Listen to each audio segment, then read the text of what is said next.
Hello అందరికీ నమస్తే. Welcome to ఇల్లాలి ప్రపంచం బై ధనశ్రీ. అందరూ ఎలా ఉన్నారండి? బాగున్నారా?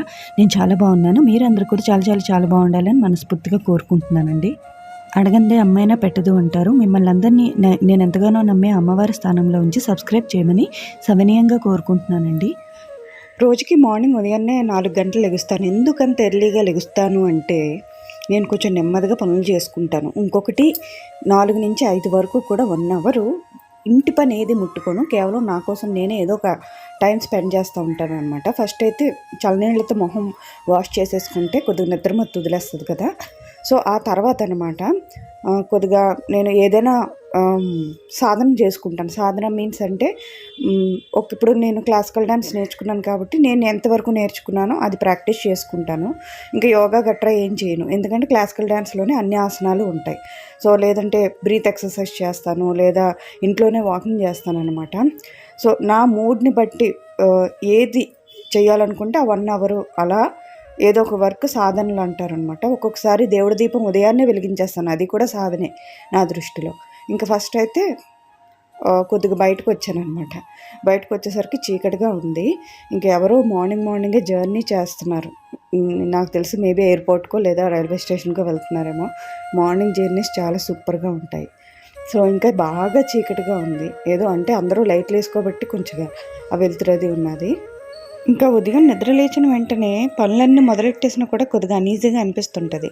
సో దాన్ని బట్టి నేను ఏం చేస్తానంటే ఇలాగా 1 అవర్ అలాగా ఏదో ఒక రూపంలో ప్రాణాయామం, క్లాసికల్ డ్యాన్స్, ఇంకా లేదంటే వాకింగ్, ఒక్కొక్కసారి వాకింగ్కి వెళ్ళిపోతూ ఉంటాను. ఎర్లీ మార్నింగ్ వాకింగ్ వెళ్ళిపోతాను, లేదా పువ్వులు ఏరుకోవడానికి, దేవుడి పూజకి పువ్వులు ఏరుకోవడానికి వెళ్ళిపోతూ ఉంటాను. అదొక మంచి పాజిటివ్ వైబ్స్ వస్తాయి మార్నింగ్ టైమే.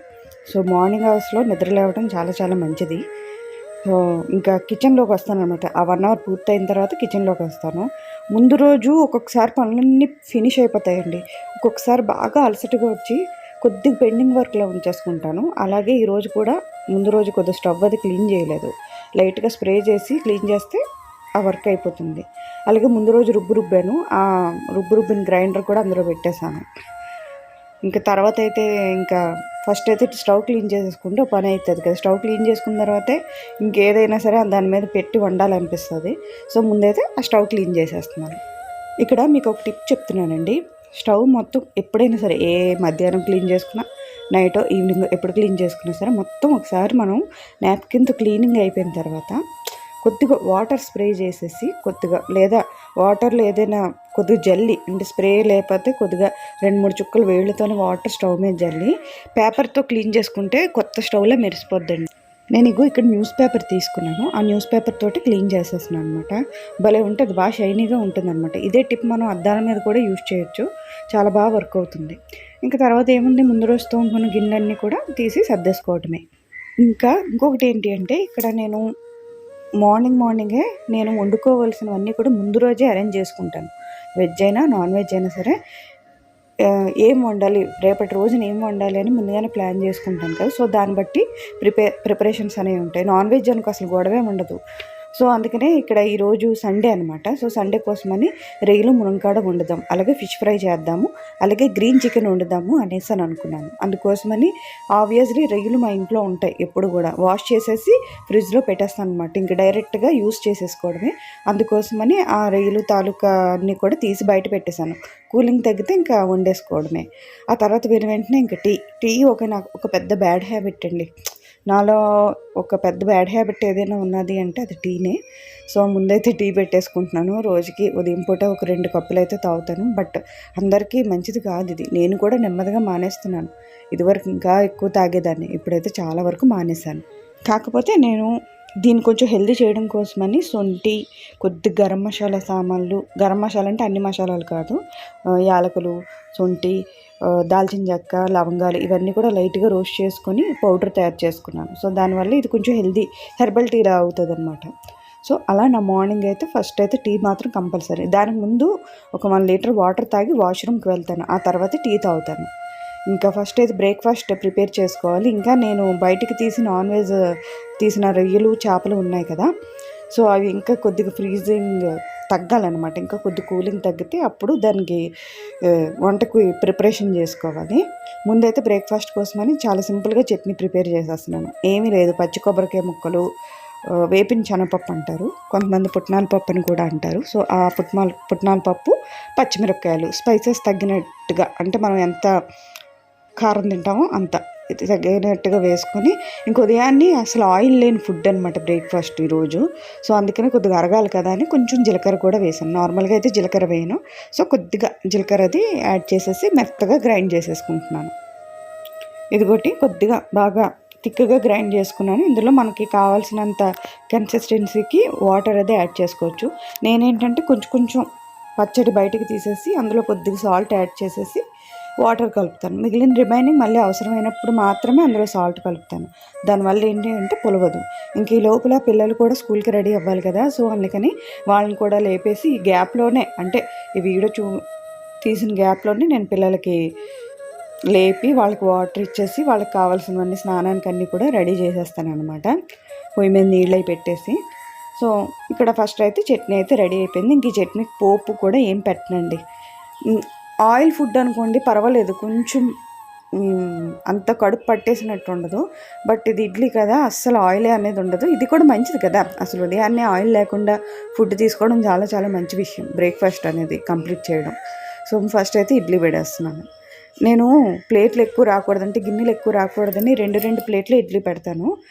మళ్ళీ అవసరమైతే ఇంకా మిగిలిన రిమైనింగ్ ఎవరైనా తినాలనుకుంటే వెంటనే ఇడ్లీలు పెట్టేస్తాను అనమాట. దీనివల్ల ఏంటంటే గిన్నెలు తక్కువ వస్తాయి నాకు. ఇంకా వేడివేడిగా తిన్నట్టు కూడా ఉంటుంది కదా, రెండు ప్లేట్లు ఇడ్లీ పెట్టుకుంటే మనకు ఎంత అవసరమో అంత తీసుకున్నట్టు ఉంటుంది, వేడివేడిగా ఇడ్లీ తిన్నట్టు ఉంటుంది. ఇంకా వేడివేడిగా ఈ లోపల పాప స్నానం చేసి వచ్చేసింది. మళ్ళీ నేను వాటర్ పెట్టుకున్నాను. ఆ వాటర్ నేనైనా చేసుకుంటాను, లేదా పెద్ద ఆమె అయినా సరే, పెద్ద కూతురు అయినా సరే చేసుకుంటుంది అనమాట. ఎవరో ఒకళ్ళు చేసుకుంటారనే ఉద్దేశంతో. ఇంకైతే 3 ఇడ్లీలు వేస్తే 2 ఇడ్లీలు తినేసి 1 ఇడ్లీ వదిలేసింది.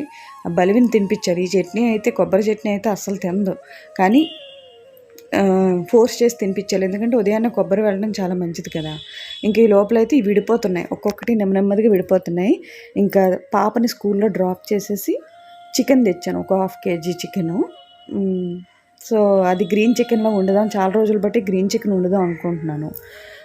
సో వండేద్దాం, చాలా సింపుల్గా కూడా అయిపోద్ది అనేసి రెడీ చేసుకుంటున్నాను. ప్రిపరేషన్ అంటే వంటకి ప్రిపేర్ చేస్తున్నాను అనమాట. ఫస్ట్ అయితే గ్రీన్ చికెన్ అంటే, చికెన్ ఎప్పుడు కూడా మ్యారినేట్ చేసి వండితే చాలా టేస్టీగా ఉంటుందని, అందుకనే ముందైతే చికెన్ ప్రిపేర్ చేస్తున్నాను. స్నానం చేయకముందు ఇవన్నీ చేస్తాను. దానికోసమని ఉల్లిపాయలు, అల్లం వెల్లుల్లి ముక్కలు వేశాను. అలాగే ఒక పచ్చిమిరపకాయ వేశాను. యాక్చువల్లీ చాలా ఎక్కువ పచ్చిమిరపకాయలు వేయాలి, బట్ మేము కారం తక్కువ తింటాం కాబట్టి కొద్దిగా పచ్చిమిరపకాయలు. నా దగ్గర గరం మసాలా సామాన్లు అన్నీ ఉన్నాయి, పౌడర్లు అన్నీ ఉన్నాయి, కానీ జీలకర్ర పొడి లేదు. సో అందుకనే ముందుగానే జీలకర్ర ఇందులో వేసేసాను. అలాగే ఒక పెద్ద కొత్తిమీర కట్ట ఒకటి వేసేసానండి. వేళ్ళు కట్ చేసేసి కొత్తిమీర కట్ట ఒకటి వేసేసాను. ముందైతే దాన్ని బాగా వాష్ చేసేసుకొని పెద్ద ముక్కలుగా కట్ చేసేసి మిక్సీ జార్లో వేస్తాను. ఇవన్నీ కలిపి గ్రైండ్ చేస్తాను. నాన్ వెజ్ ప్రిపరేషన్స్ అన్నీ స్నానం చేయకముందే చేస్తానండి మ్యాక్సిమం నేను, ఎందుకంటే ఈ ఒంటి మీద తుల్లితే మళ్ళీ కొద్దిగా స్మెల్లీగా అయిపోద్ది. స్నానం చేసినా ఇంకా స్నానం చేయలేనంత ఫీలింగ్ వచ్చేస్తుంది అనమాట. అందుకనే కొద్దిగా స్నానం చేయకముందే ఇవన్నీ చేసేస్తున్నాను. ఇంకా ఇలా ప్యూరీలాగా మెత్తగా గ్రైండ్ చేసేసుకుంటున్నాను. సో ఫస్ట్ అయితే ఇప్పుడు మ్యారినేషన్ కోసం సాల్ట్ వేస్తున్నాను. సాల్ట్ కొద్దిగా చూసుకొని జాగ్రత్తగా తక్కువే వేసుకోవచ్చు. ఆ తర్వాత కారం, మన స్పైసెస్కి తగినట్టుగా కొంచెం కారం, అలాగే ధనియాల పొడి ఒక పెద్ద స్పూన్ వేసేసుకున్నాను. ఇంకా గరం మసాలా చాలా చిటికెడు, అసలు గరం మసాలా వేయకపోయినా పర్వాలేదు, ఏదో జస్ట్ ఆ ఫ్లేవర్ కోసం వేసాను. ఆ తర్వాత మనం తయారు చేసుకున్న ఈ గ్రీన్ మసాలా ఉంది కదా, అది వేసేసి కొద్దిగా అడుగును ఉండిపోతుంది, ఎక్కడో ఫ్రిడ్జ్ మూలల్లో వెతికితే అప్పుడప్పుడు కనిపిస్తుంది అనమాట పుల్లటి పెరుగు. ఆ పుల్లటి పెరుగు కూడా వేసేసి బాగా మెత్తగా కలిపేసుకున్నాను. అలాగే కొంచెం ఇది మ్యారినేట్ చేస్తున్నాం కాబట్టి మళ్ళీ ఫ్రై చేసేటప్పుడు ముక్కలు అయిపోకుండా ఉండడం కోసం ఒక చిన్న నిమ్మకాయ, నాకు తెలిసి 1/2 టేబుల్ స్పూన్ వస్తుందేమో ఈ రసం. సో అది కూడా వేసేసి చక్కగా ఒక దగ్గరగా ఉండేటట్టుగా ఒక బౌల్లో వేసేసి పక్కన పెట్టేసుకుంటున్నాను. ఇలా అయితే బాగా మ్యారినేట్ అవుతుందని నా నమ్మకం, అంతే. ఇలా చేయమని చెప్పట్లేదు. ఇంక ఈ లోపల ఒకసారి వాష్ చేసేసాను అనమాట. చేపలు వాష్ చేయగానే అన్నీ బాగా విడిపోయాయి, కూలింగ్ కూడా తగ్గిపోయాయి. దీనికోసం చేపల కోసం కూడా మ్యారినేట్ చేసేస్తున్నాను. ఉప్పు, కారం అంతేనండి, పసుపు. ఇంక దీనికి మసాలాలు ఏమీ దట్టించను, సాధ్యమైనంత వరకు మసాలాలు అవాయిడ్ చేసే వండుతాను వంటలన్నీ కూడా. ఎందుకంటే సండే టైం అప్పుడు వచ్చేసరికి ఎప్పుడైనా బిర్యానీ అనేసరికి కంపల్సరీ మసాలాలు వేయవలసి వస్తుంది కదా. సో అందుకని అనమాట. ఈ పీసులు ఈ చేపలనేమో అంటారండి, సైమాన్ చేపలేమో అంటారంట. సో ఇంకా అలాగే ఇంక రొయ్యలు కూడా విడిపోయినాయి, పూర్తిగా విడిపోయాయి అనమాట. ఇక చూసారు కదా, ఇలా విడిపోయిన తర్వాతే నేను వంట చేస్తాను, అంటే వాటిని వండుతాను అనమాట. అప్పటి వరకు అసలు కంగారు పడిన, అందుకని ముందుగానే ఉదయాన్నే బయటికి తీసి ఉంచేసాను, కూలింగ్ న్యాచురల్గా పోవాలి అనేసి. ఇంకా ఇందులో కొన్ని పెద్ద రొయ్యలు కూడా ఉన్నాయన్నమాట. సో అందుకనే ఆ పెద్ద రొయ్యలు కూడా కట్ చేసేసాను, అన్నీ ఈవెన్గా కనబడాలి అనేసి. సో ముందు వీటిని రొయ్యల్ని ఆయించేసి పక్కన పెట్టేస్తాను, ఒకసారి వాష్ చేసేసాను అంతే. కొద్దిగా పసుపు వేసేసి ఆయించేస్తాను అనమాట. ఆయించడం అంటే స్టవ్ మీద పెట్టేసి దగ్గరికి ఉడకబెట్టేస్తే ఇంకా ఆయించేసినంటే రెడీ టు కుక్ అనమాట. ఇంకా మనం వండుకోవడానికి ఈజీగా ఉంటుంది ప్రాసెస్ అంతా. ఇగో ఇంతేనండి, ఇంకా ఇలా స్టవ్ మీద పెట్టేస్తాను అనమాట. వీటిని పెట్టేసేసి సిమ్లో పెట్టేస్తే ఇంకా నా పనులన్నీ సరికి ఇవి రెడీగా ఉంటాయి అన్నమాట. ఇంకా ఇవన్నీ అయ్యేసరికి ఇంకా మెయిన్ వచ్చేసి ఇంక నేను దేవుడికి దీపం పెట్టుకోవాలి కదా, అందుకని ముందైతే ఇల్లు క్లీన్ చేసుకుంటాను. మోపింగ్ అంటే ఇల్లు చిమ్మేసి మోపింగ్ అయితే పెట్టేస్తాను. ఒక్కొక్కసారి నేను ఇల్లు క్లీన్ చేసేసినా మా వారు కూడా దీపం వెలిగించేస్తారు. ఈ మధ్య నాకు దీపం వెలిగించే పనే తక్కువ అవుతుంది, అందుకే వీడియోస్లో నేను దీపం వెలిగించే వీడియోస్ చాలా వరకు తగ్గిపోయాయి. ఆయనే చూసేసుకుంటున్నారు. నేను అన్నీ రెడీ చేసి పెట్టేస్తుంటే ఇల్లు క్లీనింగ్ చేసేసి ఇల్లు నీట్గా చేసి పెట్టేస్తే ఆయన దీపం అది వెలిగించేసుకుంటున్నారు. ఇంకా నాకైతే అనిపిస్తూ ఉంటుంది, ఇంక ఇంట్లో పనులన్నీ చేసుకుంటే వేరే ఎక్సర్సైజే అవసరం లేదని నా ఫీలింగ్ అనమాట. అంటే నేను అన్నీ నా ఫీలింగ్ అని ఎందుకంటే చెప్తున్నాను, నా ఒపీనియన్స్ నేను చెప్తానండి. నా ఒపీనియన్స్ ఎవరి మీద రుద్దాలని అనుకోను. ఎందుకంటే ఇంటి పనులు అనేవి కొంతమంది కంఫర్టబుల్గా ఉంటుంది, కొంతమంది కంఫర్ట్గా ఉండదు. సర్వెంట్స్ని పెట్టుకుంటారు. సో దాన్ని బట్టి నేను చెప్తున్నాను. బట్ ఇంటి పనులు మన పెద్దవాళ్ళు ఎప్పుడూ కూడా ఫస్ట్ నుంచి కూడా మన పనులు మనం చేసుకుంటే చాలా చాలా మంచిది, మనకే ఇబ్బంది ఉండదు, టైంకి అన్నీ అయిపోతాయని. ఇంకా తర్వాత అయితే రెడీ అవుతున్నాను. ఇంతకీ ఇంత హెవీగా అంటే నాకు ఇది హెవీనే. ఇంత హెవీగా ఎందుకు రెడీ అవుతున్నానంటే కొన్ని కార్యక్రమాలు మాకు పడ్డాయి అన్నమాట. 1, 2 అదే చాలా ఇంపార్టెంట్ కార్యక్రమాలు, దానికోసమని వెళ్ళాలి, బయటికి వెళ్ళాలి. సో ఒకదానికి మా వారు వెళ్ళారు, ఒకదానికి నేను వెళ్ళాను. పిల్లలకైతే ముందు వంట ప్రిపేర్ చేసేస్తే క్యారేజ్లు అవి పంపించేస్తే ఇంకే కంగారు ఉండదు కదా అనేసి ఇంక ఉదయం పూట అవన్నీ చేస్తున్నానండి. సో ఇంకా ఎవరికి ఇబ్బంది రాకూడదు, వెళ్ళవలసిన కార్యక్రమాలు కూడా పర్ఫెక్ట్గా అటెండ్ చేయాలి కాబట్టి ఒకవైపు మా ఆయన, ఒకవైపు నేను వెళ్తున్నాను. ఇంకా ఫస్ట్ అయితే దీనికి కొంచెం నీట్గా ఇంకా వేరే డిఫరెంట్గా హెయిర్ స్టైల్ నాకున్న ఇంత కొంచెం హెయిర్కి నేను ఏం హెయిర్ స్టైల్ చేస్తాను, అందుకని జస్ట్ ఊరికి నాకు ఫేవరెట్ హెయిర్ స్టైల్ ఏదైనా ఉందంటే ఇదే. అది జస్ట్ పైన ఇలా చిన్నది ఇలా పైకి తీసేసి చిన్న క్లచర్ పెట్టేస్తానండి, అంతే. ఇంకా మిగతాదంతా కూడా దువ్వేస్తూ ఉంటాను. ఇంకా నాకు కిందన ఏంటంటే కర్లింగ్స్ వచ్చేస్తాయి, బాగా ఈజీగా కర్లింగ్స్ వచ్చేస్తాయి అనమాట. అవి నాకు నచ్చవు, కానీ అవి వచ్చేస్తాయి, ఇంకా అలా వదిలేయడమే, ఇంతే. ఇదే ఇంక నేను సింపుల్గా నా మేకప్ కూడా ఏం వేయలేదు, సింపుల్గా రెడీ అయిపోయాను. ఇంకా ఇలా రెడీ అయిన తర్వాత ఇంకా వంటలోకి వచ్చేసాను. ఫస్ట్ అయితే ఫిష్ ఫ్రై చేసేస్తున్నాను. అదే కళాయిలో నేను రొయ్యలు మునక్కాడ కూర కూడా వండుతానండి. ముందైతే ఫిష్ ఫ్రై అది చేసేసాను అనుకోండి, బేగా అయిపోద్ది, పక్కన అయిపోద్ది, ఇంకా వేరే గిన్నె కూడా అవసరం లేదు.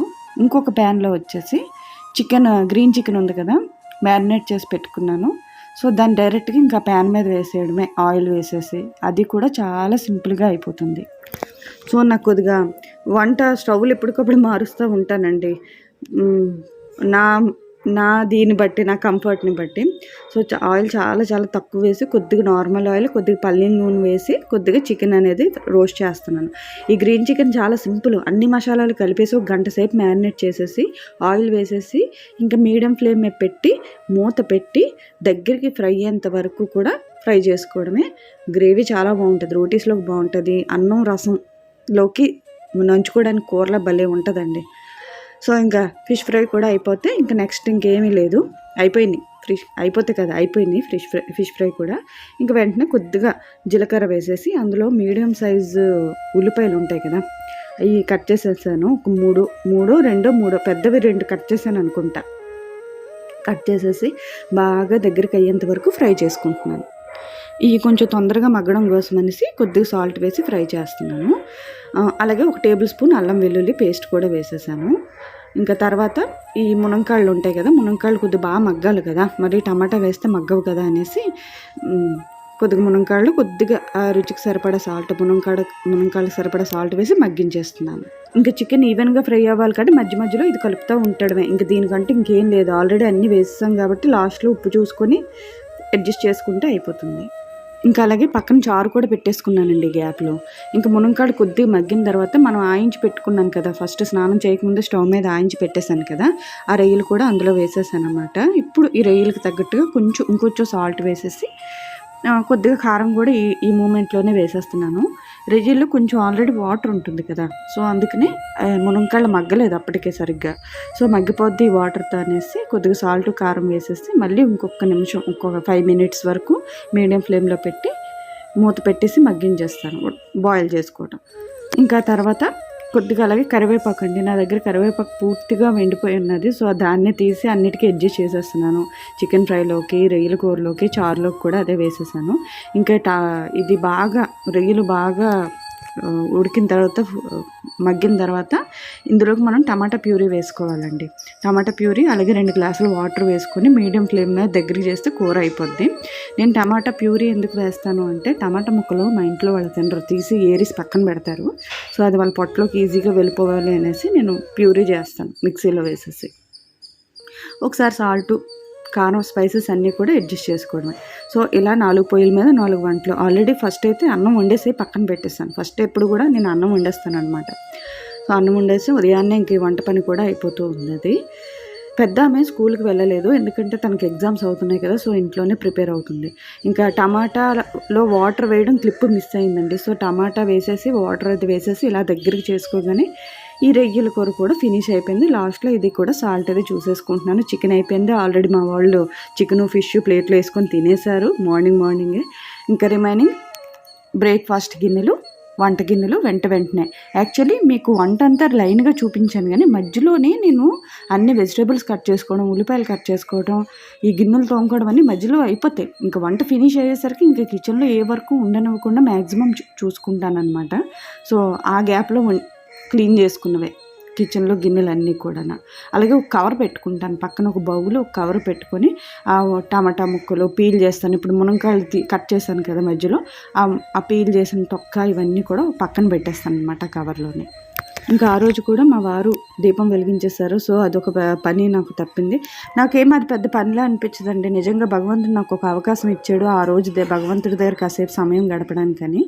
సో ఇంకా మా లంచ్ మెనూ చూసేద్దామా.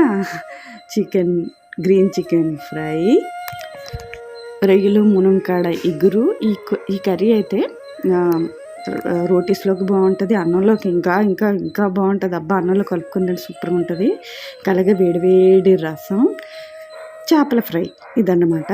ఇంక నేను చెప్పాను కదా బయటికి వెళ్ళాము అని. ఉదయం ఇంకా 10:30 లోపలే వంట అయిపోయింది ఆల్మోస్ట్. మేము రెడీ అవ్వడం, పిల్లల్ని పంపించడం, పాపకి అన్నీ రెడీ చేసి ఫుడ్ అది, బ్రేక్ఫాస్ట్ అది చేసి పెట్టడం అంతా కూడా 10 గంటల లోపే అయిపోయింది. తర్వాత నేను వెళ్ళవలసిన చోటుకి ముందైతే ఆయన నన్ను డ్రాప్ చేసేసారు. ఇంకెందుకంటే నాకు బండి తీయడానికి కూడా నాకు ఆ రోజు డ్రైవింగ్ చేయబుద్ధి అయ్యలేదు. ఏంటి మీరే డ్రాప్ చేసేయండి అంటే, నేను వెళ్ళవలసిన చోటికి ఆయన డ్రాప్ చేసేసారు. తర్వాత ఆయన వెళ్ళవలసిన చోటికి ఆయన వెళ్ళిపోయారు. తర్వాత ఇంటికి వచ్చేసిన తర్వాత నేను లంచ్ చేసేసాను. అన్ని ఫంక్షన్స్కి వీడియో తీయలేం కదండి, అందుకే నేను వెళ్ళిన చోట వీడియో తీయలేదు. ఎందుకంటే వాళ్ళ ప్రైవసీకి కూడా మనం రెస్పెక్ట్ ఇవ్వాలి కదా. సో వీడియో అయితే ఎండింగ్కి వచ్చేసిందండి. వీడియో చివరి వరకు చూసినందుకు చాలా చాలా చాలా థ్యాంక్స్ అండి. Thanks for watching. బాయ్.